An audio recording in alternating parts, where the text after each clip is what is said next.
High নিউজে আপনাদেরকে স্বাগত। আমি রিক। শুরু করছে আজকের নিউজ টুডে, কিন্তু তার আগে দেখে নেব আজকের হেডলাইন্স। প্রকাশিত হলো মাধ্যমিকের ফলাফল। 696 নম্বর পেয়ে প্রথম স্থানে রায়গঞ্জ করোনেশন হাই স্কুলের আদৃত। পাশের হার গত বছর থেকে সামান্য বেড়ে হয়েছে 86.56%। ভারী বৃষ্টিতে বিপর্যস্ত দেশের রাজধানী। ঘর ভেঙে মৃত্যু 3 শিশু ও 1 মহিলার। জলের নিচে বিমানবন্দরের রানওয়ে ব্যাহত বিমান চলাচল। মেছুয়ায় হোটেলে অগ্নিকাণ্ডের জের। পার্ক স্ট্রিটের ম্যাকবা হাউসে বন্ধ করে দেওয়া হলো 6টি রেস্তোরাঁ। অগ্নিবিধি না মানার অভিযোগ। রেস্তোরাঁ কর্তৃপক্ষ অভিযোগ মানতে নারাজ। ব্র্যান্ড নয়, প্রেসক্রিপশনে শুধু জেনেরিক নাম লিখুন চিকিৎসকেরা, মন্তব্য দেশের সর্বোচ্চ আদালতের। ওষুধ কোম্পানির সঙ্গে অসাধু চিকিৎসকদের আঁতাত ভাঙতে কড়া মনোভাব দেখালো সুপ্রিম কোর্টের 3 সদস্যের বেঞ্চ। মাধ্যমিকে এবারও জেলার জয় জয়কার। প্রথম স্থানে রায়গঞ্জের করোনেশন হাই স্কুলের ছাত্র আদৃত সরকার। 700-র মধ্যে সে পেয়েছে 696। শুক্রবার মধ্যশিক্ষা পর্ষদের তরফে সেরা 10-এর তালিকা প্রকাশ করা হয়েছে। পরীক্ষা শেষ হওয়ার 70 দিনের মাথায় ফল প্রকাশ। সেই তালিকায় মাধ্যমিকে এবারও জেলার জয় জয়কার। প্রথম স্থানে রায়গঞ্জের করোনেশন হাই স্কুলের ছাত্র আদৃত সরকার। 700-র মধ্যে সে পেয়েছে 696। মেধা তালিকায় নাম ঘোষণা হওয়ার পর কেঁদে ফেলল সে।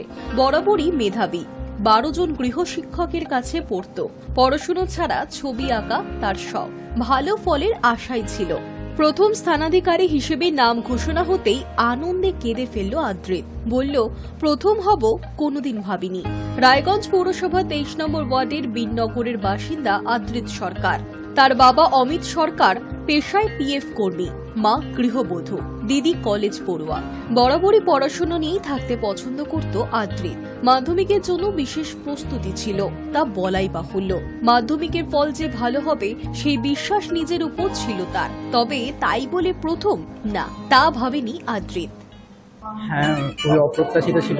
ভালো রেজাল্ট হয়েছে ভেবেছিলাম, কিন্তু রাজ্যে প্রথম স্থান অধিকার করবো এটা খুবই অপ্রত্যাশিত।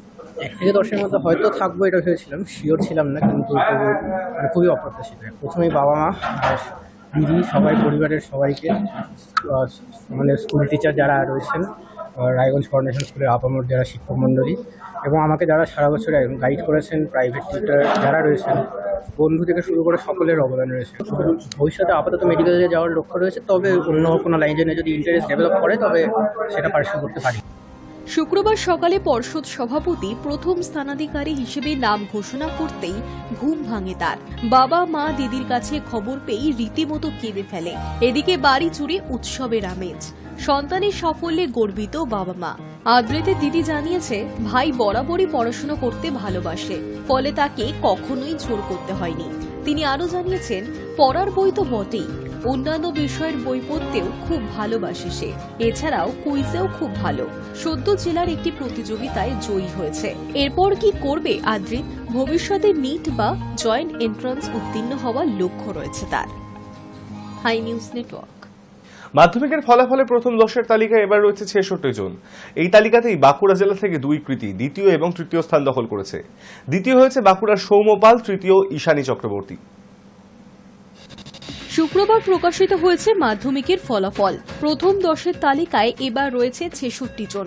এই তালিকাতেই বাঁকুড়া জেলা থেকে 2 কৃতী দ্বিতীয় এবং তৃতীয় স্থান দখল করল। মাধ্যমিকে দ্বিতীয় বাঁকুড়ার সৌম্যপাল। বিষ্ণুপুর হাই স্কুলের ছাত্র সৌম্যর প্রাপ্ত নম্বর 694।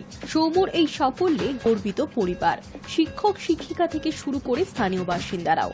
জীবনের প্রথম বড় পরীক্ষাতে ভালো রেজাল্টের পর সৌম্য জানিয়েছে, ছোটবেলা থেকেই পরিশ্রম করেছে। পাশাপাশি মা বাবা, শিক্ষক শিক্ষিকার অবদানও রয়েছে। মাধ্যমিকে দ্বিতীয় স্থান অর্জন। এত ভালো রেজাল্ট আশা করেছিল সৌম্য? উত্তরে তার কথায়, খুব ভালো লাগছে, কিন্তু বিশ্বাস করতে পারছি না। কিছু একটা ভালো আশা করেছিলাম, ভালো হবে এটাই আশা ছিল, তবে প্রথম দিনে থাকতে পারবো তা কখনো ভাবিনি। দিনে কতক্ষণ পড়াশোনা করত সৌম্য? তার উত্তরে সে জানিয়েছে, দিনে 12 থেকে 13 ঘন্টা পড়াশোনা করত সে। প্রত্যেকটি বিষয়ের জন্য একজন করে শিক্ষক ছিল। ভালো লাগছে, খুবই অভিভূত। প্রথম 10-এর মধ্যে আশা করেছিলাম, কিন্তু প্রথম 3 জনের মধ্যে আশা করিনি। 10-12 ঘন্টা প্রতিদিন। সাবজেক্ট আমার মাধ্যমিকের ক্ষেত্রে ইতিহাসে জোর দিতে হতো, ইতিহাস আর বাংলাটা প্রতিটা সাবজেক্টের জন্য একজন করেছি। ভবিষ্যতে বিজ্ঞানী আর এখন ইঞ্জিনিয়ারিং পড়ব। মাধ্যমিকে বাঁকুড়া জেলা থেকে দ্বিতীয় স্থান। কি হতে চায় বড় হয়ে সে? বড় হয়ে সে বিজ্ঞানী হতে চায়। তবে এখন ইঞ্জিনিয়ারিং নিয়ে পড়াশুনো করার ইচ্ছা রয়েছে। তবে শুধু পড়াশুনোই কিন্তু নয়, তার পাশাপাশি সৌম্য ঝোঁক রয়েছে সংস্কৃতির দিকেও। সে নিজে হারমোনিয়াম বাজিয়ে গান করতে ভালোবাসে, শখ রয়েছে তবলা বাজানোতেও। অন্যদিকে বাঁকুড়ার আরেক কৃতি ছাত্রী, মাধ্যমিকের মেধা তালিকায় তৃতীয় স্থানে বাঁকুড়ার ঈশানী চক্রবর্তী। তার প্রাপ্ত নম্বর 693। ঘণ্টা মেপে পড়ার বদলে রুটিন করে পড়াশোনায় বিশ্বাসী সে। তার কথায় পাঠ্য বই খুঁটিয়ে পড়তে হয়, যাতে কোনো বিষয়ের উপর সম্পূর্ণ ধারণা পাওয়া যায়। শুধু হার্ডওয়ার্ক নয়, সঙ্গে স্মার্ট ওয়ার্কও জরুরি। ধারাবাহিকতা বজায় রাখতে চায় ঈশানী। প্রত্যেকদিন প্রথমে কি কি পড়বে তা আগে থেকেই ঠিক করে নিত সে। সেই অনুযায়ী চলত তার পড়াশুনো। বাঁকুড়ার কোতুলপুর সরোজবাসিনী বালিকা বিদ্যালয় থেকে জীবনের প্রথম পরীক্ষায় উত্তীর্ণ হল ঈশানী। ভবিষ্যতে দেশ তথা সমাজের জন্য নিজেকে নিয়োজিত করতে চায় সে। তার জন্য পদার্থবিদ্যা নিয়ে গবেষণা করার ইচ্ছে রয়েছে তার। খুবই খুশি, খুবই গর্বিত হয়েছি যে কোতুলপুরের নামকে এতজনের সামনে তুলে ধরতে পেরেছি, আমার বিদ্যালয়ের নামকে এতজনের সামনে তুলে ধরতে পেরেছি। মা বাবা, শিক্ষক শিক্ষিকাদের, স্কুল টিচার, প্রাইভেট টিউটরদের আশা পূরণ করতে পেরেছি। খুবই গর্বিতের জন্য। তার কোনো নির্দিষ্ট নিয়ম থাকেনি। আমি প্রতিদিন টপিক ঠিক করে নিতাম যে এগুলো পড়তে হবে, সেটা পড়ার জন্য যতক্ষণ লাগতো ততক্ষণই পড়তাম। সবারই অবদান রয়েছে, বাবা মা, স্কুল টিচার, প্রাইভেট টিউটর, প্রত্যেকে।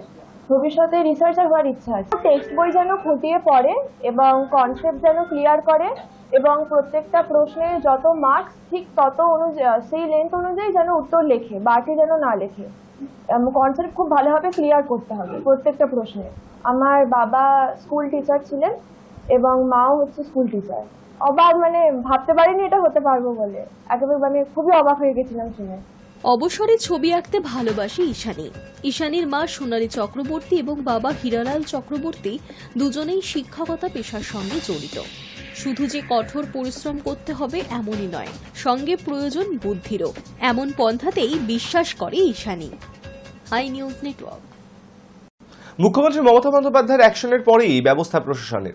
পার্ক স্ট্রিটের ম্যাগমা হাউসে বন্ধ 6টি রেস্তোরাঁ। বৃহস্পতিবার দুপুরে ওই রেস্তোরাঁয় তালা লাগিয়ে দেওয়া হয়। যদিও রেস্তোরাঁ কর্তৃপক্ষের দাবি ওই রেস্তোরাঁয় অগ্নিকাণ্ডের কোনো সম্ভাবনা নেই, কারণ ফায়ার অ্যালার্মের সুবন্দোবস্ত রয়েছে। প্রশাসন সূত্রে খবর, অগ্নি সুরক্ষা বিধি না মানায় ওই রেস্তোরাঁগুলিকে সিল করে দেওয়া হয়েছে। যদিও রেস্তোরাঁ কর্তৃপক্ষ এই অভিযোগ অস্বীকার করেছে। তাদের দাবি, প্রশাসনের তরফে বলা হচ্ছে সিলিন্ডার সারি সারি দাঁড়িয়ে রয়েছে, তাই বন্ধ করে দেওয়া হয়েছে। আমাদের কাছে লাইসেন্স রয়েছে, সেন্সার লাগানো রয়েছে, গ্যাসের সামান্য গন্ধ পাওয়া গেলেই ফায়ার অ্যালার্ম বাজছে। প্রশাসনের সঙ্গে বৈঠক বসার পরেই পরবর্তী সিদ্ধান্ত নেওয়া হবে বলে রেস্তোরাঁ কর্তৃপক্ষের তরফে খবর।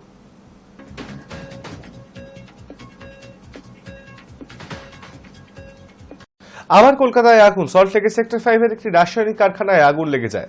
বাইরে থেকে বিস্ফোরণের শব্দ পাওয়া গিয়েছে। শুক্রবার দুপুরে আচমকাই আগুন লাগে ওই কারখানায়। দাহ্য পদার্থ মজুদ থাকায় দ্রুত সেই আগুন ছড়িয়ে পড়ে আশেপাশে। কালো ধোঁয়ায় ঢেকে যায় অফিস পাড়া। আগুন লাগার খবর পাওয়া মাত্রই ঘটনাস্থলে পৌঁছয় দমকলের একাধিক ইঞ্জিন। প্রথমে দমকল কর্মীরা বাইরে থেকে হোস পাইপের মাধ্যমে জল ছিটিয়ে আগুন নিয়ন্ত্রণে আনার চেষ্টা শুরু করেন। দমকল সূত্রে খবর, আগুনের তীব্রতা এতটাই যে কারখানার ভেতরে প্রবেশ করা সম্ভব হয়নি। আগুন কিছুটা নিয়ন্ত্রণে আনার পরই ভেতরে প্রবেশ করেন দমকল কর্মীরা। খবর পেয়ে ঘটনাস্থলে পৌঁছন দমকল মন্ত্রী সুজিত বসু এবং বিধাননগরের পুলিশ কমিশনার।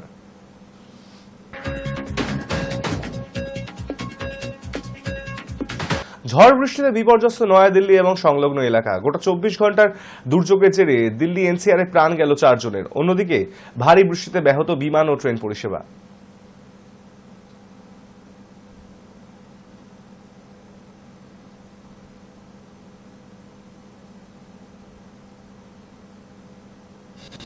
টানা বৃষ্টির সঙ্গে দোসর ঝোড়ো হওয়া। ঝড় বৃষ্টিতে বিপর্যস্ত নয়াদিল্লি এবং তার সংলগ্ন এলাকা। গত 24 ঘন্টায় দুর্যোগের জেরে দিল্লি এনসিআরে প্রাণ গেল 4 জনের। দিল্লির দ্বারকায় ঝোড়ো হওয়া একটি ঘর ভেঙে পড়ে। ঘরের ভিতরে ছিলেন 3 জন শিশু এবং 1 মহিলা। 4 জনেরই মৃত্যু হয়েছে। শুক্রবার ভোর থেকেই রাজধানীতে ঝোড়ো হাওয়া বইতে শুরু করে, যা পরে কার্যত ঘূর্ণিঝড়ের রূপ নেয়। অন্যদিকে ভারী বৃষ্টিতে ব্যাহত হয়েছে বিমান ও ট্রেন পরিষেবা। শুক্রবার সকাল থেকেই বিমান পরিষেবা ব্যাহত। দিল্লিগামী 40টি বিমানকে অন্যত্র ঘুরিয়ে দেওয়া হয়েছে। অন্তত 100টি বিমান চলছে দেরিতে। দিল্লি বিমানবন্দরে 3 নম্বর টার্মিনালে একটি লোহার কাঠামো ভেঙে পড়েছে। আবহাওয়া দপ্তর আগেই দিল্লিতে ভারী বৃষ্টি এবং ঝড়ের পূর্বাভাস দিয়ে লাল সতর্কতা জারি করেছিল। শুক্রবার ভোর 5:30 থেকে 6টার মধ্যে দিল্লিতে প্রগতি ময়দান এলাকায় ঝড়ের সর্বোচ্চ গতিবেগ ছিল ঘণ্টায় 78 কিলোমিটার। জলমগ্ন হয়ে কার্যত বন্ধ বহু রাস্তা। ভারী বৃষ্টিতে জল জমেছে লাজপত নগর, আরকেপুরম এবং দ্বারকায়, যার ফলে চলছে না বাস অটো। বহু জায়গায় ট্রেন লাইনেও জল জমে, ফলে আংশিকভাবে বন্ধ ট্রেন পরিষেবা। তবে সবচেয়ে বেশি প্রভাবিত হয়েছে বিমান পরিষেবায়। তবে এমনটা যে হতে পারে সে পূর্বাভাস আগেই দিয়েছে হাওয়া অফিস। দিল্লিতে আগে থাকতেই লাল সতর্কতা জারি করা হয়েছে। বিমান যাত্রীদেরও আগাম সতর্ক করে দেওয়া হয়েছিল। অনুরোধ করে জানানো হয়েছিল বিমান সংস্থাগুলির ওয়েবসাইটে নজর রাখতে।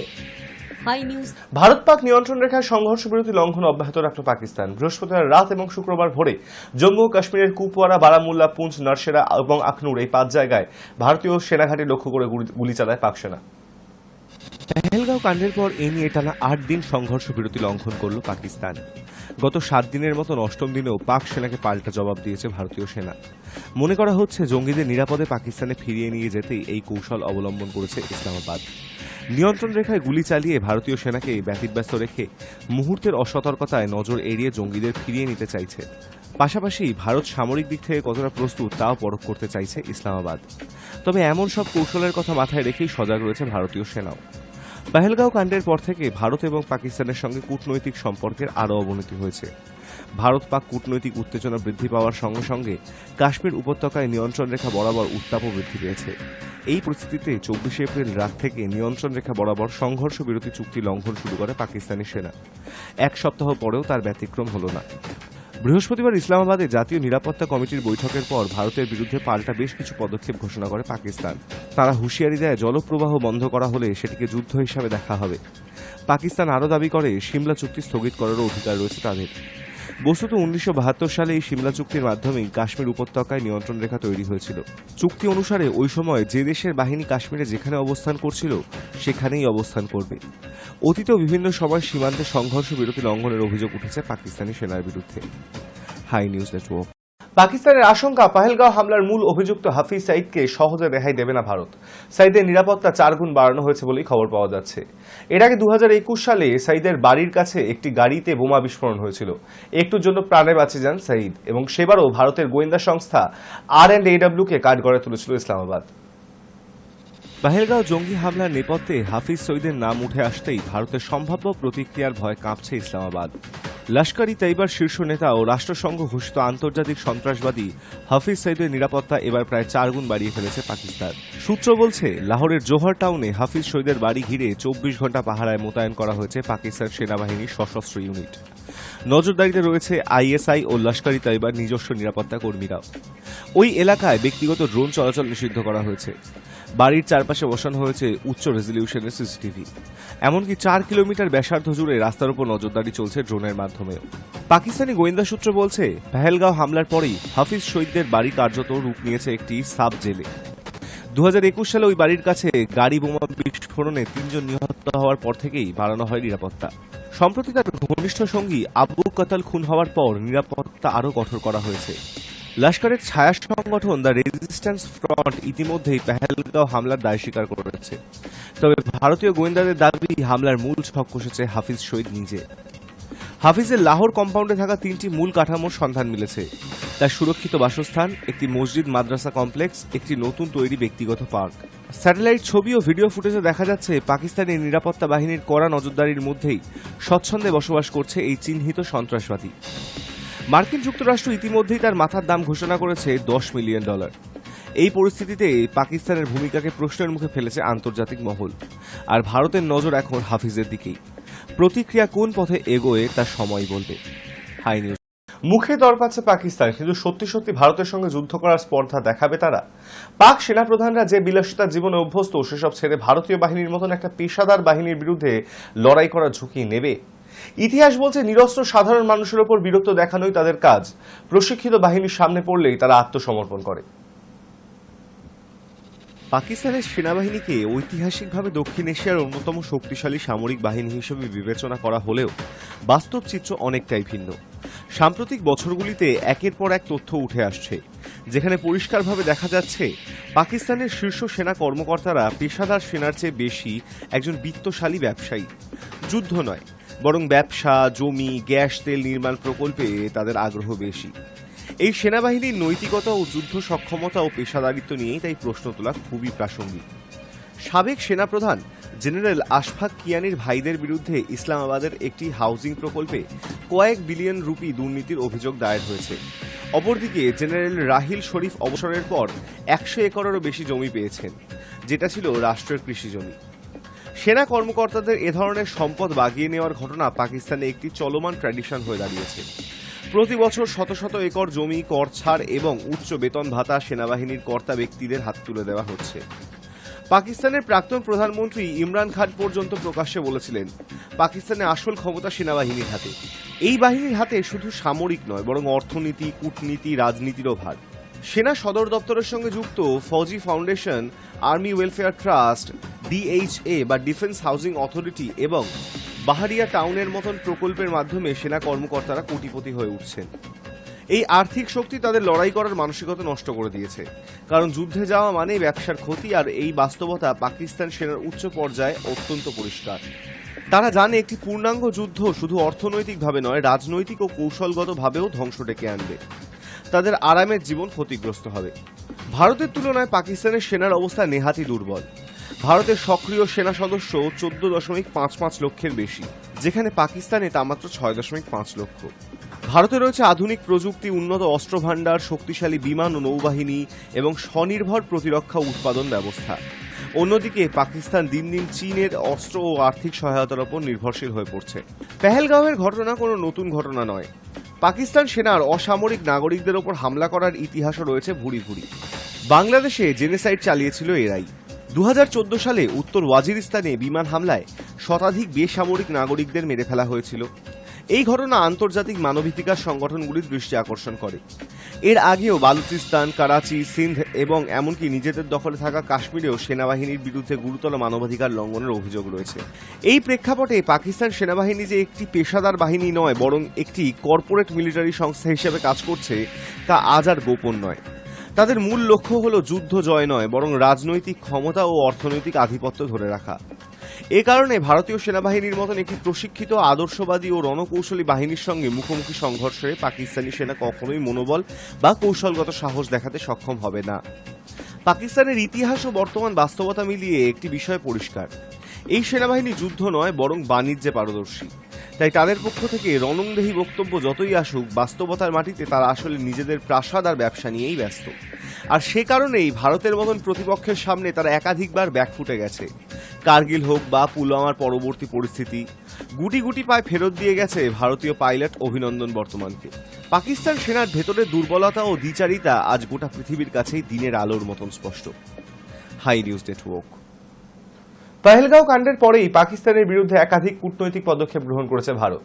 সেগুলির মধ্যে অন্যতম 1960 সালের ভারত পাক সিন্ধু জলবন্টন চুক্তি, এবং সেই চুক্তি স্থগিত করে দিয়েছে। কিন্তু ভারত ওই চুক্তি স্থগিত করে দেওয়ার পরেও পাকিস্তানের স্বাভাবিক ছন্দেই বইছে সিন্ধুর জল। ভারত সিন্ধু জলবন্টন চুক্তি স্থগিত করার ফলে পাকিস্তানের ওপর তার কি প্রভাব পড়বে তা নিয়ে নানা পক্ষের নানা মত ছিলই। এর আগে ভারতের কেউ কেউ সমাজ মাধ্যমে দাবি করেছিলেন সিন্ধুর জল না যাওয়ায় ক্রমশ খরা দেখা দিয়েছে পাকিস্তানের নানা অংশে। অন্যদিকে পাকিস্তানিদের একাংশ দাবি করতে থাকেন ভারত হঠাৎ জল ছাড়ায় বন্যা পরিস্থিতির সৃষ্টি হয়েছে সেদেশের বিস্তীর্ণ অংশে। এই দাবি পাল্টা দাবির আবহেই ইন্ডিয়া টুডের প্রতিবেদনে দাবি করা হয়েছে, চুক্তি স্থগিত ঘোষণা করার পরেও সিন্ধু এবং পাকিস্তানের ওপর দিয়ে প্রবাহিত পশ্চিম বাহিনী 2 উপনদী চন্দ্রভাগা এবং বিতস্তায় জলের প্রবাহ কমেনি। ওই প্রতিবেদনে ওই 3 নদীর ওপর নির্মিত ভারতের একটি বাঁধ এবং পাকিস্তানের একটি বাঁধ থেকে জল ছাড়ার পরিমাণ খতিয়ে দেখা হয়েছে। পরিসংখ্যান বলছে পাকিস্তান তাদের বাঁধ থেকে কম জল ছাড়েনি, যা থেকে ইঙ্গিত মেলে যে ভারতে অবস্থিত শেষ বাঁধ থেকে জল ছাড়ার পরিমাণ স্বাভাবিকই রয়েছে। ইন্ডিয়া টুডের প্রতিবেদনে পাকিস্তানের সিন্ধু নদী পরিচালনা ব্যবস্থা কর্তৃপক্ষের দেয়া পরিসংখ্যান উদ্ধৃত করা হয়েছে। পরিসংখ্যান অনুযায়ী গত 24শে এপ্রিল যেদিন ভারত চুক্তি স্থগিত করার কথা জানিয়েছিল, সেদিন চন্দ্রভাগা নদীর ওপর পাকিস্তানের শিয়ালকোট এলাকার মারলা বাঁধ থেকে 22,800 কিউসেক জল ছাড়া হয়েছে। গত বুধবার ওই বাঁধ থেকে ছাড়া হয়েছে 26,268 কিউসেক জল। একইভাবে গত 24শে এপ্রিল পাক অধিকৃত কাশ্মীরে বিতস্তা নদীর ওপর থাকা মংলা বাঁধ থেকে ছাড়া হয়েছে 44,822 কিউসেক জল, আর গত বৃহস্পতিবার একই বাঁধ থেকে ছাড়া হয়েছে 43,486 কিউসেক জল। ভারত ছাড়িয়ে নদীগুলি পাকিস্তানে ঢোকার পরেই তাদের উপর বাঁধ তৈরি করেছে পাকিস্তান। প্রতিবেদন অনুসারে জলবন্টন চুক্তি স্থগিতের পরেও পাকিস্তানের বাঁধগুলি থেকে জল ছাড়ার পরিমাণ এই ইঙ্গিত দেয় যে ভারতে থাকা বাঁধগুলি থেকে জল ছাড়ার পরিমাণ এখনও প্রায় একই রয়েছে, আর উল্টোটা হলে পাকিস্তানের বাঁধগুলি থেকে জল ছাড়ার পরিমাণ কমতো বলেই জানানো হয়েছে ওই প্রতিবেদনে। বিশেষজ্ঞদের একাংশের মত, সিন্ধু এবং তার পশ্চিম বাহিনী উপনদীগুলির জল আটকানো বা অন্য পথে ঘুরিয়ে দেওয়ার মতন পরিকাঠামো এখনও পর্যন্ত ভারতের নেই কোনো বড় বাঁধ যার মাধ্যমে সিন্ধুর বিপুল জলরাশিকে আটকে দেওয়া যায়। তবে চুক্তি স্থগিতের কোনো প্রভাবই পাকিস্তানের ওপর পড়বে না বিষয়টা এমনও নয়। ভারত সিন্ধু জলবন্টন চুক্তি স্থগিত করায় জল ছাড়ার পরিমাণ আর ইসলামাবাদকে জানাতে বাধ্য নয় দিল্লি। ফলে নিম্ন অববাহিকায় কতটা জল এসে পৌঁছবে তা নিয়ে সুনির্দিষ্ট কোনো তথ্য থাকবে না পাকিস্তানের হাতে। এর প্রভাব পড়তে পারে সে দেশের সেচ ব্যবস্থা, কৃষি এবং বন্যা নিয়ন্ত্রণ ব্যবস্থায়। High News Network. ওষুধ কোম্পানির সঙ্গে এক শ্রেণীর অসাধু চিকিৎসকের গাঁটছড়া খুলতে বড় নির্দেশ দিল দেশের সর্বোচ্চ আদালত। 3 বিচারপতির বেঞ্চ এক অবজারভেশনে জানিয়েছে দেশের সব চিকিৎসককে প্রেসক্রিপশনে শুধুমাত্র ওষুধের জেনেরিক নাম লিখতে হবে, কোনো ব্র্যান্ডের নাম লেখা চলবে না। ওষুধ কোম্পানির থেকে টাকা কিংবা উপহারের বিনিময়ে অকারণ ওষুধ লেখা বন্ধ করতে এই পদক্ষেপ জরুরি মনে করছে সুপ্রিম কোর্ট।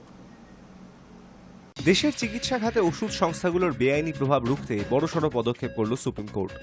চিকিৎসকদের প্রেসক্রিপশনে শুধু জেনেরিক ওষুধ লেখার নির্দেশ দিল দেশের সর্বোচ্চ আদালত। রাজস্থানে এই নিয়ম ইতিমধ্যেই চালু হয়েছে। এবার সেই নীতি দেশব্যাপী কার্যকর করার আহ্বান জানানো হয়েছে।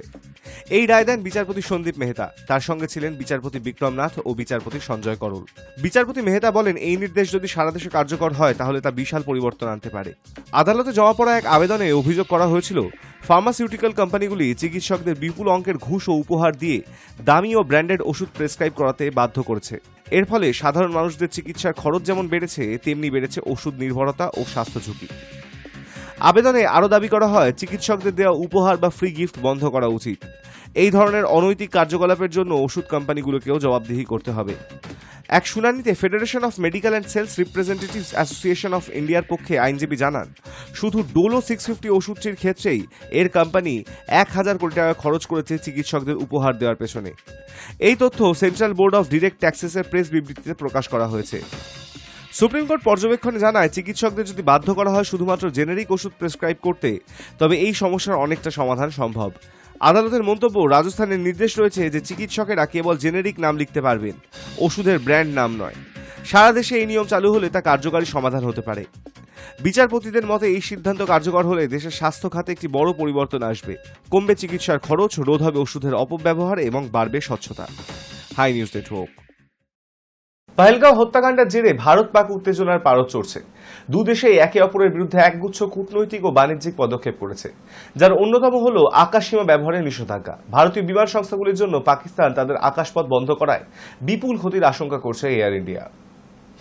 একটি রিপোর্টে দাবি করা হয়েছে, আগামী 1 বছর পাকিস্তানের আকাশসীমা বন্ধ থাকলে ক্ষতির অঙ্ক $60 কোটি ছুঁতে পারে বলে এয়ার ইন্ডিয়া কর্তৃপক্ষের প্রাথমিক হিসাব।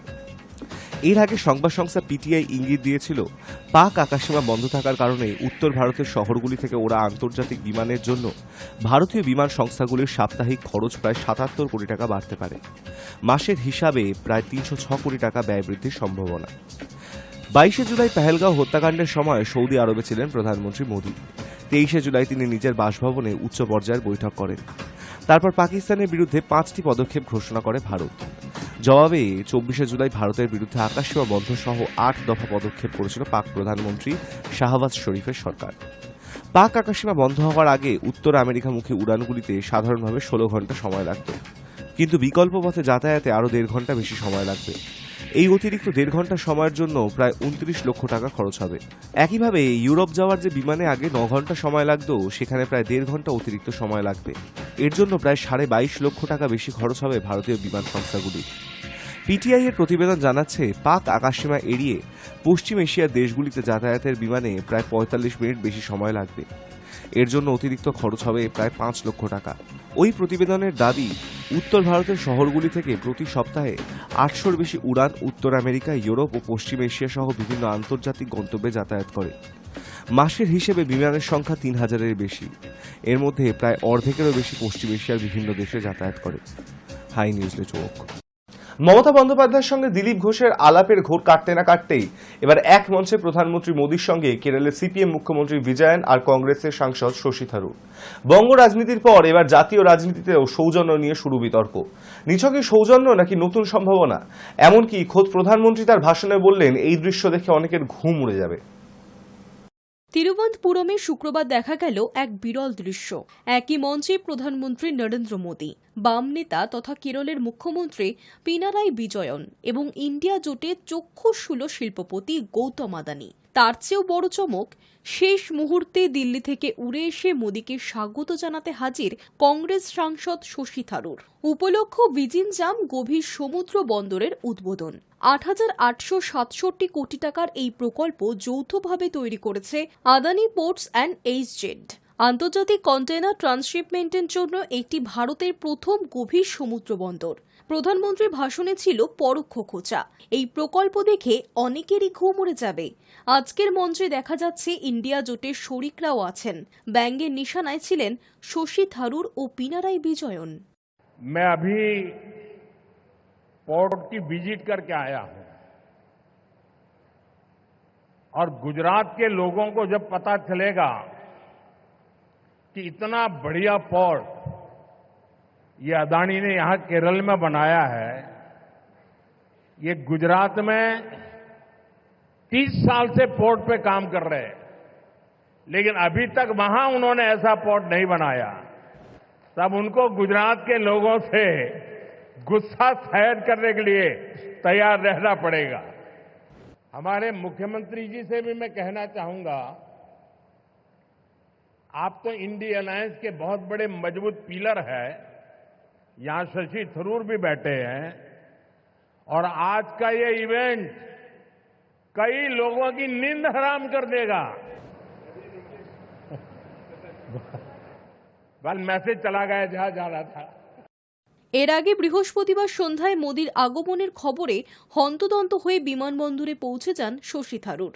সোশ্যাল মিডিয়ায় মোদীর সঙ্গে নিজের ছবি পোস্ট করে লেখেন, দিল্লি এয়ারপোর্টের বিশৃঙ্খলা সত্ত্বেও ঠিক সময় পৌঁছে আমার লোকসভা কেন্দ্রে প্রধানমন্ত্রীকে স্বাগত জানাতে পেরেছি।